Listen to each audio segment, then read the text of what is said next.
Bemorimiz kelganda ahvoli o'rta og'ir holatda edi.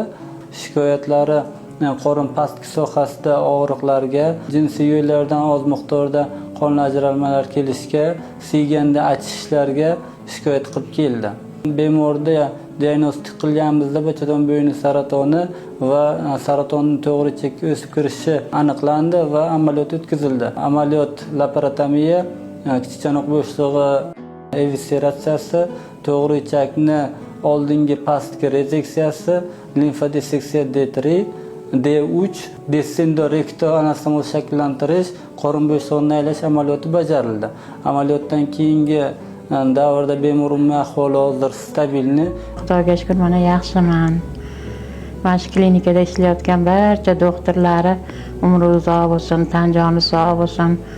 Allohim bemorlarga shifo beribdi, hamisha qo'llari ochiq bo'lsin, yengil bo'lsin yuzlari.